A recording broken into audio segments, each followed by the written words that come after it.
हेल' लोगोफोर, नोंथांमोनाबो लाख थाखानि मालिक जानो गोसो जादों नामा? आदानि बिजनेसानो जादों जाहैबाय मालायफोरखौहाय लाख थाखानि मालिक खालामनाय। मा भिडिअ नोंथांमोना नायलांनो हागोन जोबजासे। दा आं बुङो लटारि लागिरि बिथांमोनखौहाय माने आं गोबांखौ लानो नाङा। सानसे समाव मानसिया समजों गोरोबनानै मानसिनि नसिबा थायो। बेनिखायनो 100 थाखा गारनाया गिदिर बाथ्रा नङा।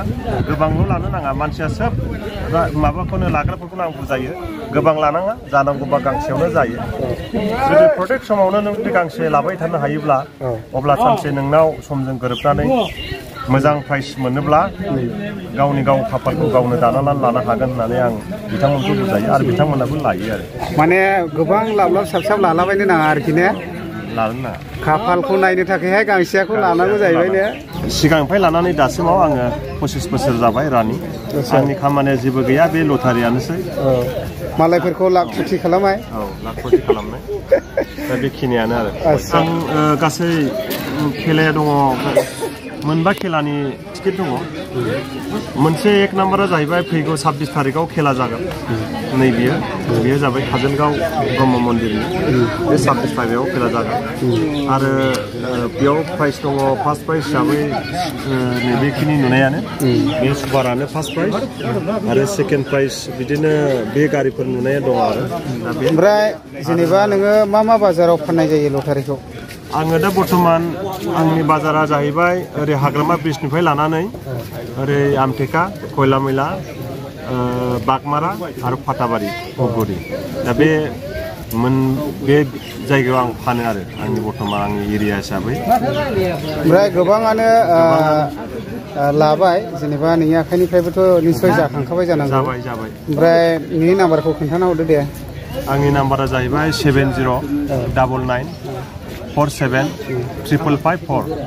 बेनो आंनि नाम्बार। अनलाइनावबोथ' जाखागोन? अनलाइनाव जागोन। आङो अनलाइनाव माने माखासे प्रब्लेमनि थाखाय आङो अनलाइनाव फानथ'नाय जायाखै। नैबे कयेक दिननिफ्राय आंनाव गोसोबायदि अनलाइनखौ मोननो हागोन आरो। दाथ' नोंनि नाम्बारखौ मोनखाबाय नालाय, मालासिमावहाय अनलाइन जागोन कल खालामनानैहाय सोंहरलायनो हाबाय। औ। आंनि खामानिया जेबो गैया, बे लटारियानोसै।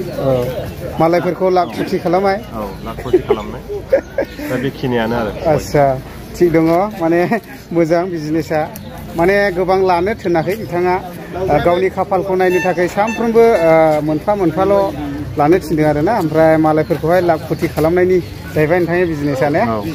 सोरबा गैयिखौ मालदार खालामनाय। दा खोनाखाबाय, निस्सय लानो हागोन आरोखि गांसेयाखौ।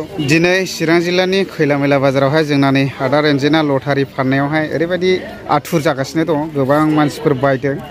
ओमफ्राय नायनानै लानो हागोन नै मा गोबाङैनो दङ नै लटारिया। मथा मथि मोनसेनिल' जानाय नङा। ओरैनो नोङो मोनबेसे माबानि लाबोदों आदा लटारिखौ? बर्थमान दा मोनबा खेलानि। मा जायगानि? मोनसे खेला जाहैबाय काजलगाव, 26 तारिखआव जागोन। ओमफ्राय मोनसेया जाहैबाय माबा मा होनो नगाव। बेनिफ्राय मोनसेया बक'नि बक'। आरो मोनसेया खोदोमथला। टिकेटनि दामा खोदोमथलानि 1000 थाखा गांसेयाव। दा बेनि खेलाया दाख्लै थांनाय 18 तारिखआवमोन। दा बिथांमोना बे 18 तारिखआव होनो हायैलाय खेलाखौ पस्टपन बानायदों। 3 तारिखआव लादों। 14 तारिखआवमोन। दा 3 तारिखआव लादों बिथांमोना। टिकेटआ बेसेबां होनदों? 1000से। ओमफ्राय 1000सेनि टिकेटआ माबायदि जागोनलाय? दा थिगैनो दं। खेलाया माने कमिटिया माखासे कालेक्सनाव दा एजेन्टफ्राबो एटेन्ड जाजोबनो हायैयाव बिसिनि कालेक्सना एसे खम जादों। दा बे बेलायाव बिसोरो 3 तारिखआव खेलाखौ होनानै फाइनाल खालामबाय। दा 3 तारिखआव खाथां खेलाया जागोन आरो बे 1000सेनिया। ओमफ्राय ओरैनो फार्स्ट प्राइस हिसाबै मा दं 1000सेनिया? बलेर' स्करपिय' दं। टिकेटआ बारा गोबां जानाय नङा नामा? गासै टिकेटआ दङ 3600। मा? 3600। 3600ल' ने? बिनि गेजेरावनो ओमफ्राय प्राइसा मोनबेसे दं? प्राइसा गासै मोनबा दङ। मोनबा? आच्छा।